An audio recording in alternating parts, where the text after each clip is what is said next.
Last August I stood at the edge of my little garden in the soft honey light of early morning, the air still cool and heavy, with the smell of damp earth and tomato leaves. I filled a bushel basket with ripe fruit from just 8 plants. The basket was so heavy I had to carry it against my chest like a sleeping child, and the tomatoes were still warm from yesterday's sun, their skins tight and glossy, some striped green and gold, others deep red as a temple pillar. The patch was no wider than the shadow of our small house, and yet every vine hung thick with clusters, and the fruit began ripening a full 2 weeks before my neighbors saw even a blush of pink on their own plants. I will tell you plainly that this is not a magic trick. I did not use a secret powder or a special bottled feed. It is an old way of paying attention, a quiet conversation between your hand and the vine, one that most backyard gardeners in this fast country have forgotten. The secret is a single cut repeated with purpose, a small act of removal made in the right place at the right time. But even more important is knowing what not to cut, a detail that many people overlook, and I promise I will show you that piece before we part ways today. You may be surprised to learn that some of the very shoots you have been told to remove can become your greatest allies if you know how to bargain with them. I am Michael. I was born in a tiny mountain village in Japan, a place tucked so deep into the valley that the morning mist would linger among the rice paddies until almost noon. The fields were small, cut into the hillside like stair steps, and every grain of rice was precious. My grandfather grew his tomatoes without cages, and without the shiny wire cones you see at the garden center. He would walk the rows at dawn, his bare feet wet with dew, the cuffs of his trousers dark with moisture, and he would touch each young shoot between his thumb and forefinger, as if he were taking the pulse of a beloved animal. When he saw a growth that would steal the plant's strength without giving fruit in return, he would quietly say, "Mottainai." It is a word that means "what a waste," but it carries more than that. It carries the sadness of something useful being thrown away before its time, the regret of squandering a gift. He would remove that shoot and tuck it gently into the soil at the base of the plant. A quick word before I go on. What I show you here grows out of the old ways the people of my country kept, where nothing was ever wasted. My family gathered the heart of it into the Home Savings Almanac, 12 small books on the old ways of the home. The kitchen and the pantry, the garden, keeping the house clean and warm. The small repairs, and 400 simple ways to waste nothing and save $200 to $400 a month. You will find it linked in the description and the first pinned comment, or you can simply scan the QR code on your screen. If you want it, it is there. I will not mention it again. Not as trash, but as a lesson returned to the earth. When I was a young man, I came to America, and I have loved this country ever since. I say this gently, as a guest in your land, but I believe we have forgotten how to listen to a tomato plant. The stores will sell you a gadget for every task, and the gardening books show pictures of jungles, thickets of green so dense you cannot find the fruit.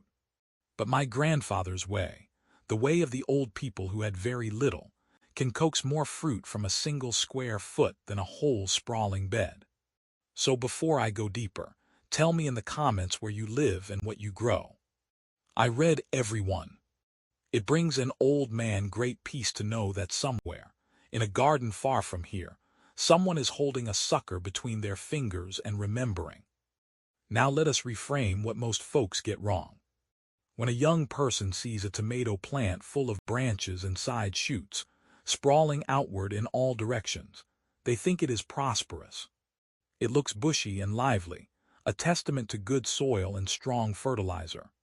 But a tomato plant is a vine, like a cucumber or a melon, and it has one deep desire: to spread, to root everywhere it touches soil, to make many tops. Every one of those tops is what we call a sucker. It grows from the crotch where a leaf meets the main stem, a tiny green spark of new life. And here is the quiet truth that the glossy seed catalogs will not tell you. Each sucker acts as a brand new tomato plant, demanding its full share of water and food from the same single root system. The root does not grow bigger because you gave the plant more tops. It is still one stomach trying to feed 20 mouths. When those mouths all set fruit at once, the plant exhausts itself. Ripening slows to a crawl.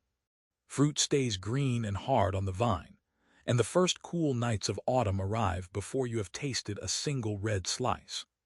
The whole plant becomes a tangle where disease and mold can hide, where the morning dew never dries, where slugs and hornworms feast unseen. My grandfather would look at such a plant and whisper, "Mottainai," a waste of the plant's life force, a waste of the fruit that could have been sweet and early and heavy in your hand. By simply removing most of those suckers, we are not punishing the plant. We are giving it focus, the same way a craftsman clears his workbench of clutter before he begins the delicate work. In Japanese, we have a word for that spirit of devoted craft. Shokunin. A shokunin, a true craftsman, knows that taking away is as holy as adding. That is what we do when we prune. Let us walk through the method together, step by patient step. I will tell you how I do it, and I will not pretend any single step is a magic wand. Taken together, they become a rhythm, a morning ritual, and that rhythm will reward you with fruit that ripens early, with vines that breathe, and with a harvest that stretches deep into the cooling days of fall, long after your neighbor's plants have withered. First, whichever tomato you grow, the lowest leaves must go. Walk out to your young plant and look at the very bottom, where the first set of branches nearly brushes the soil. Those leaves catch rain splash. Every time a drop of water strikes the bare earth, it kicks up tiny flecks of soil, and those flecks carry the spores of blight and wilt and all the sleeping sicknesses that live in the ground. The lower leaves hold that dampness against the stem for hours, creating a dark, wet pocket where fungus can germinate. In my garden, they are the first place disease creeps in, a small spot of early blight, a brown bullseye ring that then marches upward, leaf by leaf, until the whole plant is blemished and dropping foliage.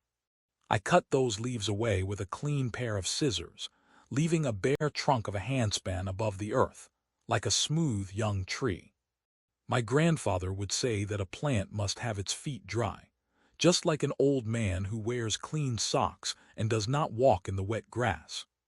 The old people understood that soil is full of life, some friendly and some not, and they kept the plant's skirt lifted so the air could dance through and dry the stem before the sun grew hot.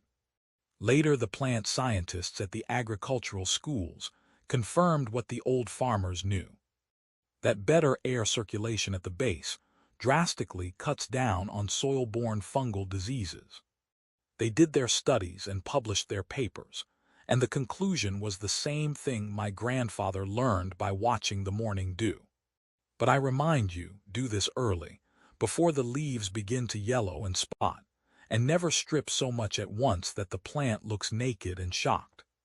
A little at a time, each morning as you inspect the vine, removing 2 or 3 leaves. The plant will barely notice, and the air will begin its good work. Second, we must truly understand the sucker. Stand in front of your indeterminate tomato, the kind that grows like a vine all season long, and look closely at the main stem. Follow it upward to the very top where the newest leaves are unfolding, pale and curled, like a tiny green flame rising from a candle. That is the growth tip, the head of the vine, the part that reaches ever skyward. Now look down along the stem at any spot where a fat leaf, what I call a sun leaf, joins the main trunk. In that perfect V-shaped crotch, you will see a tiny bump, a miniature copy of the top, unfurling its own set of tiny, crinkled leaves. That is the sucker.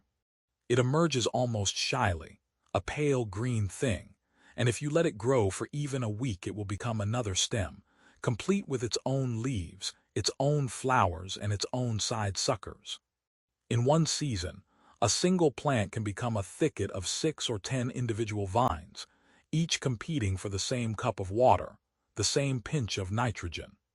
My grandfather used to say, "A sucker is a dream of another plant, but a single root can only host so many dreams." So the old way is to remove these suckers while they are still small enough to be simple, before they harden and demand their share. Third, the best time to remove a sucker is when it is no longer than your thumb. Walk out in the morning when the plant is crisp and full of water, and the sap is flowing well, and the stems are turgid and easy to snap. Gently grip the little sucker between your thumb and the side of your index finger, feeling the tiny ridges of its infant stem, and wiggle it side to side until it snaps clean off at the joint with a satisfying little pop you can almost hear. Do not be afraid. The plant will hardly notice. It will seal the tiny wound with a bead of clear sap that glistens in the sun and then dries within minutes, and it will turn its energy upward and into the fruit clusters that are already forming their yellow blossoms. If you wait until the sucker is thick as a pencil and woody, you must use a blade, and the wound is larger, a ragged tear that takes days to callus, and the plant will sulk for a day, its leaves drooping even in the cool evening. I made that mistake many times in my early years here, thinking a big sucker was a sign of vigor. It was, but it was vigor stolen from the tomatoes I was waiting for, the ones I had planted in April with such hope. Mottainai, I said to myself, a waste of the plant's goodness. So go early, with your bare fingers in the cool of the day. I find it a peaceful practice, a kind of meditation. The sun just rising, the birds beginning their chatter, and me moving down the row, pinching and whispering to each plant. My wife says I look like my grandfather when I do it, my back bent slightly, my hands moving without haste, and that is the highest compliment she can give me, because I miss that old man every day of my life. Fourth, there will be times when you cannot get to the suckers early. Life gets busy, or a spell of rain keeps you indoors for a week, and you return to find a plant that has already grown a few strong side shoots, thick as your finger and already bearing flower clusters of their own. A young gardener might go get the pruners and chop them all off in one afternoon, thinking that a bold correction is the best course. But I must caution you. We must be gentle. A tomato plant can go into shock if you remove more than a quarter of its leafy growth in a single day. The root has been feeding all those hungry mouths, and suddenly the mouths are gone. The plant may droop dramatically, the leaves may curl inward like a clenched hand, and the fruit may even suffer blossom end rot from the sudden change in water pressure within the tissues. My grandfather taught me to spread the work over several days. That is the old person's patience, the patience of someone who has watched seasons turn and knows that rushing only invites sorrow. If you have a plant with a thick sucker low on the stem, remove that one first, because it robs the most light and air. The next day, take the next largest, and so on, until the plant has only the 1 or 2 or 3 tops you have chosen to keep. After each pruning session, water the plant slowly and deeply at its base, letting the water soak down to the deepest roots while keeping the leaves dry, and give it a day of rest in the sun. You will see it stand back up by evening, the leaves flattening and reaching for the light. I promise you this works. The university folks later studied the stress hormones in cut plants and found that a gentle, staggered pruning allowed the plant to redirect its resources without panic, slowly rebalancing its internal chemistry. But my grandfather never needed a scientist to tell him that a good farmer does not rush. He simply watched the plant, and if it looked tired, he waited. Fifth, I must tell you about the exception, which is as important as the rule. Not all suckers are enemies. Some can become allies in the right place and time, and a wise gardener knows when to bend the rule.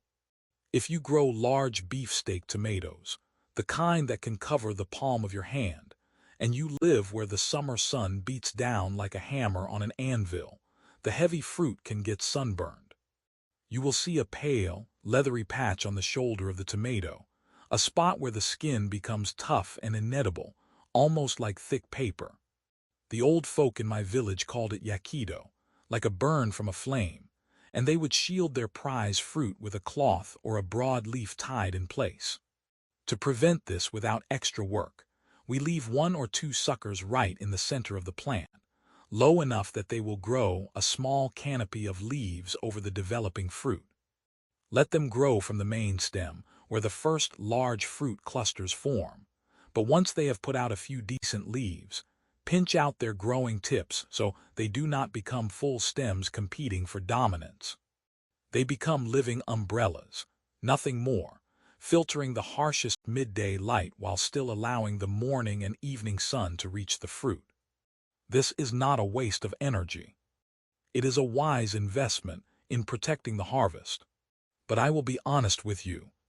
If you live in a cooler northern place, or a coastal area where the summer is often overcast, you may not need this at all. You want as much sun on your fruit as possible to bring on the ripening, to coax every degree of warmth into that slow transformation from green to gold to red. The plant will tell you. If you notice a first sunburn on a single tomato, leave a little shade next year. If not, keep the plant bare and let the sun do its work. Gardening is a conversation with your own small patch of earth, and no two patches speak the exact same language. I can give you the words, but you must learn the accent. Sixth, once you understand the sucker, you can use it to boost your harvest in a controlled way without letting the plant run wild. This is the technique I promise to share, the one that makes old gardeners smile when they see the extra fruit. On a strong plant that is already tied up in fruiting, select one sucker that emerges just below a flower cluster you have already pollinated, where the yellow petals have fallen and the tiny green tomato is beginning to swell. Allow this sucker to grow, but treat it as its own little vine, a guest at the table. Let it produce a single set of flowers, which means one cluster of fruit, and then pinch out its growing tip immediately above that cluster. Also, with careful fingers, remove any side suckers that try to sprout from this secondary stem, keeping it simple and singular. So you have a short spur that gives you an extra handful of tomatoes, 3 or 4 or 5 perfect globes, but it does not become a competing top. The main root system remains in beautiful balance, and the extra fruit ripens just slightly behind the main crop, extending your harvest by perhaps a week. I think of it as welcoming a guest to dinner, but not letting him move into the house, not letting him rearrange the furniture and invite his own friends. My grandfather would do this with his prized varieties, and he would count the extra fruit like a miser counting coins, each one a victory against the short mountain-growing season. But I must warn you, because I have overdone this myself in my greedier years. Be careful.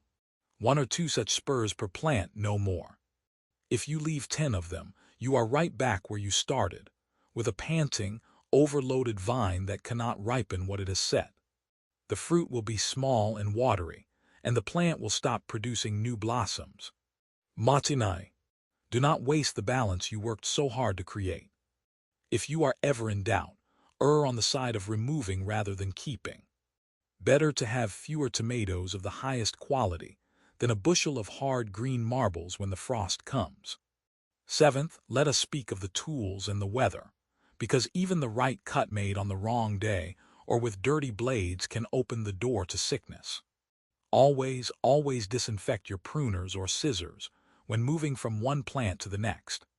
The easiest way is to keep a small spray bottle of isopropyl alcohol, the common rubbing alcohol from the pharmacy shelf, and mist the blades before you touch the next plant. Watch the alcohol bead up and then evaporate, leaving the steel clean and slightly cool. This simple act stops the spread of bacterial wilt or fungal spores that you cannot see, the invisible hitchhickers that can travel from a sick plant to a healthy one on the edge of a blade. I learned this from an old Italian gardener many years ago in New Jersey, a man with hands like knotted roots and a face creased by sun and laughter. He told me, clean your knife between plants like you wash your hands before supper. I have taught it to everyone who asks, and it has saved many gardens from heartbreak. It is cheap and it is fast, and in a garden mottainai means never letting one sick plant spoil the whole family. Also, choose a pruning day that is dry and sunny, not humid or drizzly or threatening thunderstorms. An open cut on a wet day is like an open door for rot, a welcoming gate for every spore floating in the damp air. The wound will heal faster in dry air, sealed by the plant's own sap, which will harden into a protective scab by afternoon. My grandfather would touch the cut with a bit of wood ash from the cookstove to dry it and seal it against infection, a fine gray powder that sucked the moisture away. Isopropyl does the same job more cleanly and is easier to keep in the garden shed. If you prune in the morning, the wounds have all day to callus over under the sun. That is my preference, and I have never lost a plant to pruning in 50 years of following it. Eighth, for those of you who grow indeterminate tomatoes on a trellis or a string or a tall stake, there is a practice called lower and lean. As the plant grows taller than you can reach, its top disappearing into the sky like Jack's beanstalk, do not let it tangle and shade the lower fruit.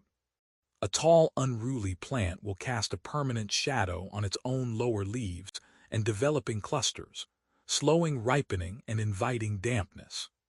At the top of your support, keep one loop loose, tied with a simple slipknot, so you can release a few inches of string and gently lower the whole stem down. The bare lower section of the vine will coil on the ground or onto a clean wooden bench you have placed for this purpose, and the productive top stays at a comfortable height for your hands and your eyes. You can do this every few weeks through the peak of summer, and the plant will simply grow sideways along the new loop before turning upward again, never missing a beat.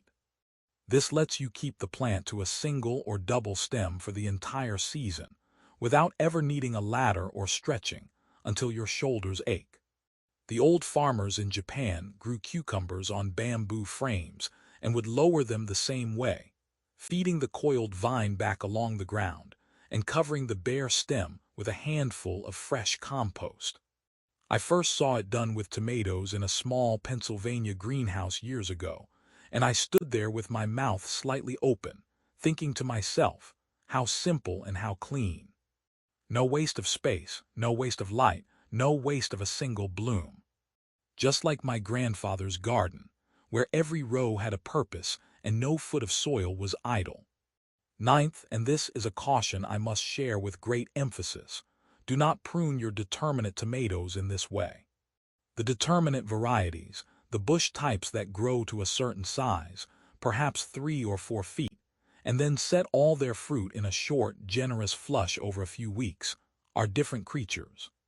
They have a set number of flower clusters already written into their nature, a predetermined life plan that does not change.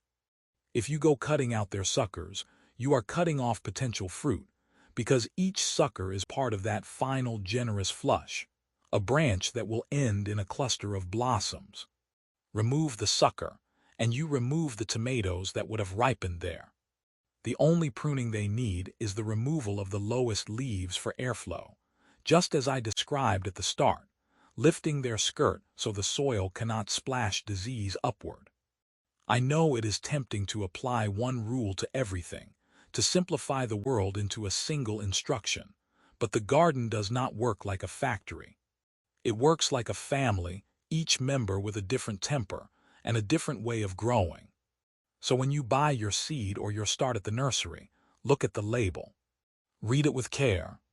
If it says determinate, let it stay bushy and give it a wide cage, or simply let it sprawl on clean straw. If it says indeterminate, train it like a vine and visit it with your thumb and your careful eye every few mornings. The seed packet is a letter from the plant, and it is telling you what it needs. We are wise to listen. Now I want to pause and speak to something bigger, something that saddens me gently about the modern world. Walk into any store that sells garden supplies, and you will see tall stacks of round wire cages, towers of shiny green plastic, and clip-on gadgets with clever hinges meant to hold a sprawling tomato plant upright without you ever having to touch a sucker. They are sold as the easy way. Just set it and forget it, the label says, and you can spend your summer doing other things. And so you buy the cage, and you push it into the ground around your young plant, and you walk away. The plant grows into a dense, humid knot, a thicket of crossed stems and overlapping leaves, and the fruit hides inside, green and bitter and small, impossible to see from the outside. Disease creeps in where the leaves never dry. You spray chemicals in frustration, and by late July the plant is spent, its leaves yellow, its fruit cracked and flavorless. Then the vendors sell you another gadget to fix the problem the first gadget created, a stronger spray, a bigger cage, a special fertilizer to revive a dying plant. Mottainai. What a waste of good soil and good sun and your own good time, your precious summer mornings. The old way costs nothing. It uses your fingers, a piece of garden twine, a scrap of knowledge passed down through generations, and an understanding of how the plant actually lives and breathes. My grandfather grew hundreds of pounds of tomatoes on a patch smaller than a living room, and he gave away baskets to the neighbors who stared in wonder at the bounty. He never bought a single cage. He simply paid attention every morning, his bare feet on the cool earth, his hands moving with the surety of long practice. The industry has tried to make you forget that the free knowing is more powerful than any product, that the most important tool is between your ears and in your heart. I say this not in anger, because anger does not grow tomatoes and anger does not bring back the old ways. I say it with love for this country, which welcomed me and gave me a home. I only wish to give back a memory of something precious that was almost lost, a quiet skill that can make your garden a place of peace and abundance. So let us tighten the bundle of what we have covered today, like tying a neat knot in the garden twine. We began with the lowest leaves, lifting the plant's skirt so the soil cannot pass its sickness upward, and the morning air can dry the stem. We looked closely at the sucker, that eager little top that grows between leaf and stem, a dream of another plant, and we learned to remove it when it is small, with a gentle snap of the fingers, to send the plant's energy into sweet fruit and not into a jungle of leaves. We spread the heavy pruning over days, never stripping the plant bare in 1 hour, so the roots do not panic and the fruit does not suffer. We learned to leave 1 or 2 suckers for summer shade if the sun burns our beefsteaks, turning them into living umbrellas, nothing more. And we learned to let 1 sucker make a small offering of extra fruit before we stop its growth, like a guest who helps with the dishes and then goes quietly home. We disinfected our tools with simple rubbing alcohol, the same bottle you keep in the bathroom cabinet, and we chose a dry day for any cut, letting the sun seal the wound. When the vine grew taller than our heads, we lowered it with a loose knot, keeping the harvest within easy reach and the lower fruit in full sun. And we remembered that determinate tomatoes asked to be left alone, their destiny already folded inside their seeds, and we honored their nature by letting them be.